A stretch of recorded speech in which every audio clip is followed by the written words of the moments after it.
Hey, welcome back to the channel. My name is Blake, and today we're going to be doing a breakdown of probably the best game of sorcery I think I might have ever had. So I was playing that four-color Deathspeaker deck that I showed off on the channel not too long ago, going against a two-color Pathfinder deck. And so here we love seeing color out of space. It's going to give us all the colors that we need, and so I'm just debating, do I want to have two towers here or not? I go ahead and make the decision that, like, hey, you know what? No, I want to go ahead and mulligan one of those away. And what we're really kind of digging for here is one of our water sites. And so we go ahead and put one back, one one spell, one minion, and feeling pretty good about the Violent in hand. A common sense to be able to go get a another card if we need it, maybe like a Land Surveyor. So we'll take a look. We're able to slow down any sort of early aggression thanks to our Violent. Alright, getting to start off with a color out of space always feels really good, really strong, because you get to control, make sure that the threshold is always able to stay online. We can cut and block our opponent off.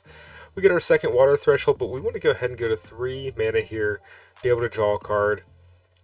We love seeing the Amethyst core here, it's really good. And now it's just going to be, hey, we want to cut off the Pathfinder for whichever way it goes. We do not want it to be able to intrude on our sites. We want to slow down those sites. Cobalt's here, really good. It's going to go ahead and get rid of our Princess Wizard. We'll be able to respond to that, though, with a Violent, which will be good. But we'll go ahead and tap. And it doesn't really matter what site we really play here. So Step goes ahead and gets 2 of every threshold. I'll go ahead and net its costs. There's no cost of playing the core, so we'll go ahead and play that down. And one thing I underestimated about this deck was the amount of pressure that a 2-power minion puts on. It's because you kind of have to respond to it. You can't just let it sit there and continue to do 2 over 2 over 2. So at this point now, we're going to be able to go ahead, use our Violent to be able to get rid of theirs, use Land Surveyor, go ahead and draw a site. And I'm debating on the placement here, and I think doing this again, I go ahead and put this on the lone tower, so I can put it back on the backside if I want to. And okay, seeing hounds, that's totally fine. We can common sense. We can't bury it, but we can use Fey Changeling to bounce it back into our opponent's hand. And what this does is sets him back an entire turn, allowing us to drag the game out a little bit longer, where the end game definitely continues to favor us as we continue to draw through our deck. Okay, and so he has 6 mana here. I think at this point he's talking about how that's the world's saddest Cloud City. Can't move anywhere. It's stuck. No real benefit, no value on that one. Gets in the Hippogriffs, and if you look there, it's now on a water site. It can't be buried. So really good placement by our opponent here. So we go ahead. We're spending 3. Get to play the Apprentice Wizard. We actually just draw the bolt, which is really nice here, because what I was going to be able to do instead was actually attack in with the Land Surveyor into the Pathfinder to be able to draw sites and be able to play it this turn, but instead, because we drew the Firebolt, I don't mind just going ahead and casting that, then attacking for another 1, holding the Land Surveyor back. So at this point here, 3 common sense in hand.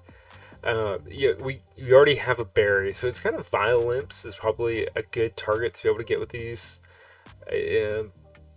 Princess Wizard, trading a common sense I can search for an answer for just an Apprentice Wizard in most cases probably isn't the right thing to do. We're holding back the Fey Changeling, so that way, 1, we can use it as a blocker, but 2, if we go ahead and we get Ruler of Thule, we'll be able to go in and swing. And Hippogriffs part 2 here, hitting me for another 3. Lots of damage coming down. And we'll be able to common sense for another Firebolt here. Okay, So with that, the bats, that could change things. We'd love to be able to get maybe a Violent, and hey, off the top of the deck, pull off the Violent. We'll be able to go ahead and deal with the bats because we can't attack into it, but we'll be able to start off with a Firebolt. Go ahead and bolt the Hippogriffs. Feels really good to spend 2 mana to remove something that costs him 4. Violent, we get to remove his bats as well as be able to maintain a 2/2 on the ground. At this point now, I don't mind pushing my Apprentice Wizard and Land Surveyor forward, because if I do get the Ruler of Thule, I'll be able to still go ahead and attack those sites. Dapperville Vampire here, really strong hit for him, but thankfully we have the berry to go ahead and immediately respond and take care of that threat. And so we're going to have to make sure that we bury it before we swing in an attack. With the new rules, you can actually block with whatever movement you were able to do. And so he'll be able to block with all the way over to my Land Surveyor up to, because it has movement +1 because of the air side that he's on right now. Another berry off the top here. So at this point now, I don't believe you have any Land Surveyors in the bin, and I almost made the mistake of attacking here with Violent, trying to think, okay, I could attack with Violent, he could gain 4, and I could use Violent again, and I was thinking, no, it's just better to go ahead and hit the berry and get in for 3 here. And so that's what we do. Draw another site. At this point, we have tons of mana, plenty of mana. We're keeping up with the Pathfinder on mana. We are we're tied on cards for now. But this free city is going to be really, really annoying for us to be able to deal with.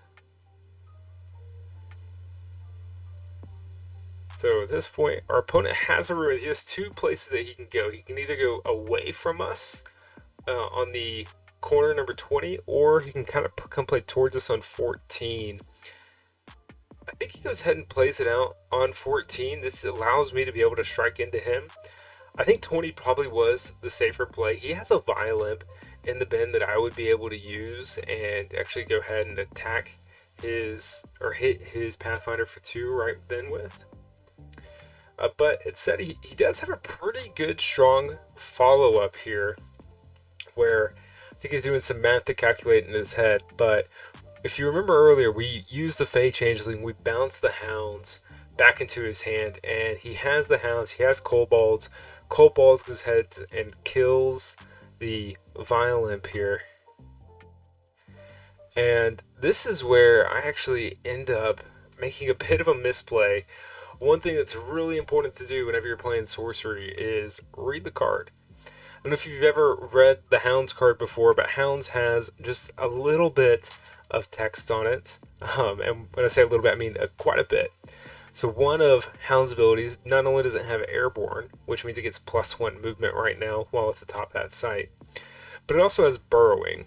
And so I'm getting excited. I'm like, oh, okay, cool, I'm going to be able to bury it. And this is when I realize, oh no, it has Airborne, Burrowing, Submerge. And he was being a good sport. He was going to allow me to take it back. I went ahead and just kept it. We go ahead and pay the 2. We're in a common sense. We have to be able to deal with this Kobolds. And looking through here, I was thinking, oh, I have a Firebolt that I'm going to be able to get. No, I don't. I don't have a Firebolt that I can use on the Apprentice Wizard. I have to go ahead and pull out the Lightning Bolt out of the deck to get rid of it. And that's going to come to cost me here whenever I'm using this Lightning Bolt, and you'll come see that in the late game. Go ahead and move up with the Fey Changeling, and we have the Vesuvius here now. He goes ahead, unsubmerges his Hounds,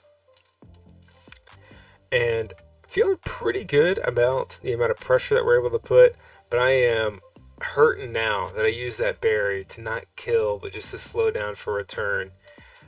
But we draw the Chaos Twister here, which is going to give us a good way to be able to try to remove that Pathfinder. Hopefully, or not the Pathfinder, the Vampire. We'll have to see here, but we're going to go for the Chaos Twister and We're going to use the Dapple Vampire. We're going to hopefully throw it on the Hounds. And what's the button going to say? I can't click it. Oh, okay. You know what? And they were both on target, but on target nonetheless. And so that go ahead and 2-for-1 kind of makes up for that berry mistake that I made earlier on. And then I'm able to get a couple of minions down here. Still have plenty of mana acceleration. I can't do anything with the common sense right this second. It's hard to know exactly what the best play is going to be. I cast the Violent from their bin to go ahead and hit him for 2. Loses stealth here, but then a really awesome combo that Brutal was playing is that he had Fade, which, because he's almost always on my sights with this Voidwalker here, with Phase Assassin, it has stealth, attacks me, then plays Fade, gets it stealth again, draws another card. Really powerful effect. So now I'm thinking through, okay, well, I can't use my Violent out of the bin. I don't have too much of a way to be able to respond.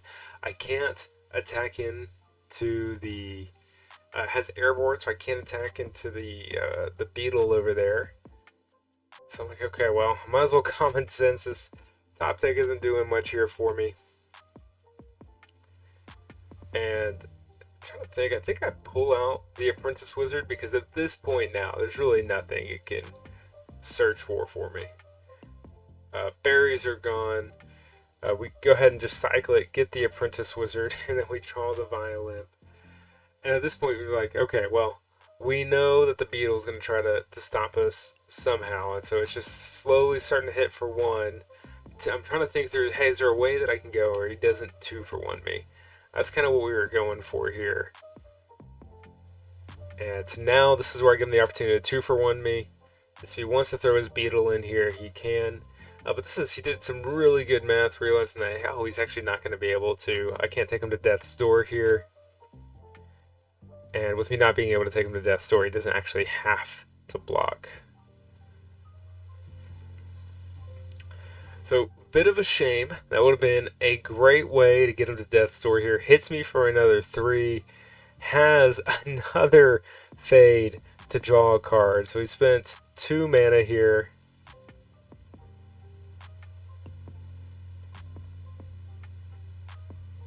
And this next combo, oh no, gets to play the Grim Reaper, kills my entire board because he hits Fey Changeling, he hits Land Surveyor, he hits Apprentice Wizard. They are all gone, all banished, takes them all out of my deck. And so I gotta pull out the Fey Changelings too. And now, I mean, gosh, there's not much left in my deck to be able to finish this game off. And he's at 1. I've used all my bolts. I've used all of my, bolts, Thunderbolt and Lightning Bolt. All I have left is a Violent, and I don't have a way to do anything about it. So here with the Violent, I'll be able to go ahead and get rid of the Scarabs before it attacks me down for 4. I can't Earthquake because this is a water site, and so this is kind of when I realized, like, oh, hang on, I actually can hold this Violent. I can turn my own Color Out of Space off, and by playing the Windmill, it'll lose all its threshold. It'll no longer be a water site, and then I can Submerge. And that's going to be the play here. So turn off my Color Out of Space, Earthquake. And one thing here, I'm using 2 of the mana from the cores to be able to cast the Earthquake here. So you'll see me do that math here in a second, but it's not really going to matter in this case. But it'll allow me to be able to deal with this Grim Reaper over here. With the Violent, I go ahead and play it on this site to allow me to be able to move forward. But he's going to hide out on Free City, and once he's there, there's going to be not too much I can do. He just cycles the Blink. We're staring at each other. If he has a Firebolt or a Thunderbolt, I'm going to be in quite a bit of trouble here. He's looking through his discard, seeing if there is, hey, what can I do to get me out of this? He goes heads, blinks again, has one card left, and oh no, it's Hippogriffs. Looking back on this, maybe the play would have just been to attack my Violent. I think if he attacks the Violent here, that actually probably wins him the game. I didn't see that right then in that moment. I have no way. I'm going to Death's Door no matter what, so I go ahead and move my Deathspeaker forward. And if he would have taken the Violent out, I would have gone to Death's Door, most likely. I would have tapped to draw the Disenchant. And he'd still be at the 1. He goes Kobolds, takes me to 0. And let's see what the draw is off the top. Common Sense. Is there still a berry in the deck? That's what it's coming down to. Is there still a berry? And so we search. We have the 1 berry left, down to just 12 cards in deck. What we're hoping for is that Summoning Sphere Violent combo, but I'm not going to be able to really do that because I need to cast the Violent right here to deal with the Kobolds. And realizing that he could just play his own Violent or his own Kobolds here, I go ahead and retreat back away so I can stay away from being able to get hit again by Kobolds. And it's just a draw pass.